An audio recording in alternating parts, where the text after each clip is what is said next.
What if I told you the biggest tech company in the world is about to start a war for your ears and your eyes? This is Kenya News Update today. Coming up, you'll discover how Apple's new move could change how you listen to your favorite podcasts forever, and why giants like YouTube and Spotify are suddenly on high alert. For years, podcasting was just about audio. You hit play and listened. But here's the twist: that era is officially over. Video is taking over, and Apple, the company that helped make podcasts mainstream 20 years ago, is now making its biggest power play in a decade. They're not just joining the video podcast race. They're aiming to win it, and the entire digital landscape is about to feel the shockwaves. Meet Eddie Q, Apple's Senior Vice President of Services. In a major announcement this week, he revealed Apple's master plan, a brand new integrated video podcast experience coming to the Apple Podcasts app this spring. This isn't just an update, it's a declaration of war. For the first time ever within the Apple Podcasts app, users will be able to switch seamlessly between watching and listening to shows from the same feed. Imagine starting a podcast on your commute, then picking it up on your TV at home with full video, all without missing a beat. You can use picture-in-picture mode and even download video episodes for offline viewing. But here's what nobody's talking about: the hidden weapon in Apple's arsenal. While Apple Podcasts has technically supported video since 2005, those feeds were clunky and separate.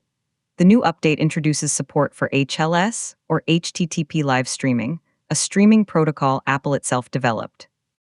This tech enables adaptive video playback and, crucially, greater controls within the app itself. And then, something shocking happened for creators: dynamic video ad insertion. This is the real game changer.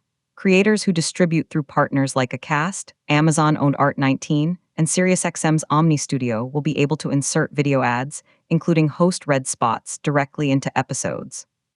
Apple says it won't charge creators to distribute, but it will charge ad networks a fee for delivering these dynamic video ads. This creates a whole new revenue stream. But why now? Here's the part that will blow your mind. The battlefield is already crowded and the stakes are astronomical. About 37% of people over age 12 watch video podcasts monthly. YouTube said last year it has more than 1 billion monthly active viewers of podcast content.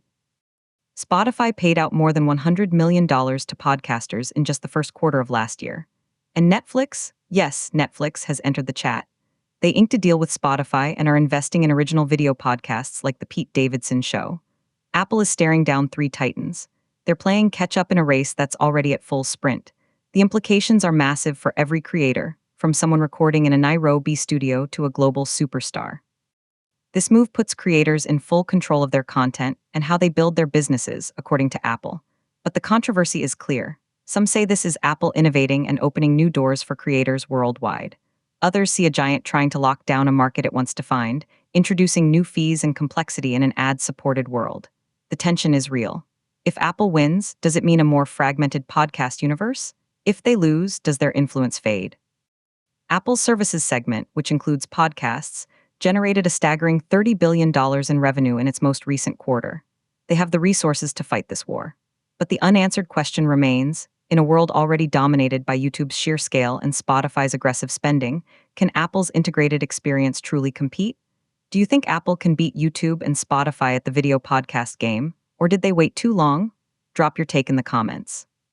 This was Kenya News Update today. Subscribe for more on the tech wars changing your digital life.